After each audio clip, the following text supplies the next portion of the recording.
చాలా మంది ఎక్కువగా ఇందులో పడ్డవారు వారి జీవితం యవన ప్రాయంలోనే ఇదైపోతుంది.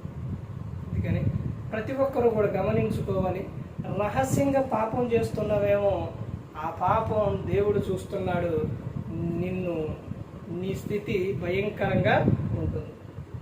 ఎందుకు రహస్యంగా తప్పులు చేస్తున్నావు? దేవుడు చూడట్లేదు అనుకుంటున్నావా? ఫోన్లో చూసే ప్రతి ఒక్కటి, తర్వాత నీ గృహంలో జరిగే ప్రతి ఒక్కటి, బయట జరిగే బయట పబ్లిక్లో బాగానే ఉంటారు.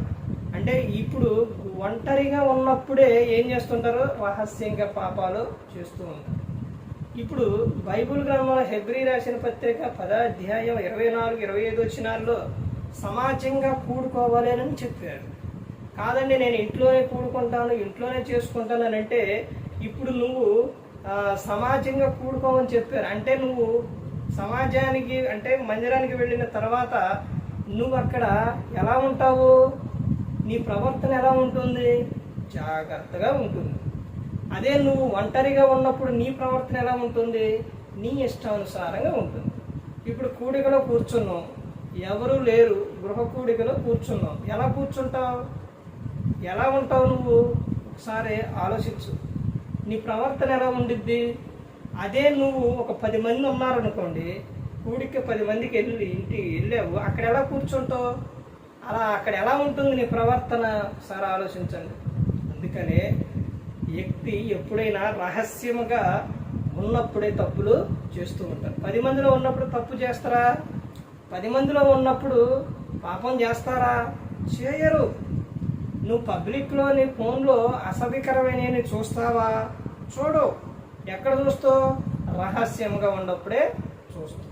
ఈ రహస్య పాపం అనేది నువ్వు వదిలిపెట్టుకోకపోతే చాలా ప్రమాదం అనేది ఉంది. అందుకని ప్రతి ఒక్కరు గమనించుకోవాలి. ఇక్కడ ఏమని చెప్తున్నారంటే, ఒక స్త్రీని మోహపు చూపు చూచువాడు ప్రతివాడు అప్పుడే తన హృదయమందు వ్యభిచారం చేసిన వాడు అని అంటే, ఒక స్త్రీని చూసినప్పుడు నువ్వు ఎలా చూస్తున్నావు? ఒకసారి ఆలోచించు.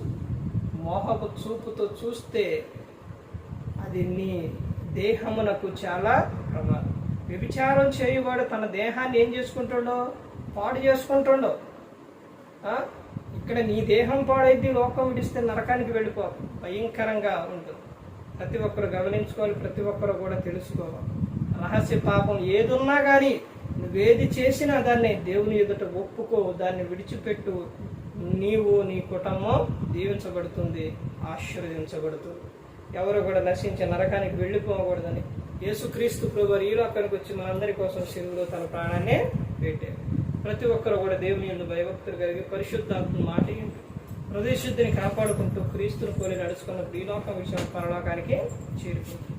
మరి ఈ విధంగా నిలబెట్టి మాట్లాడించిన తండ్రి దేవునికి కృతజ్ఞతలు చెల్లిస్తూ, ఇంతవరకు శ్రద్ధగా ఉన్న మీకు ప్రభు పెట్టిన హృదయపూర్వకంగా చెల్లిస్తూ మాటలు ముగిస్తున్న అందరికీ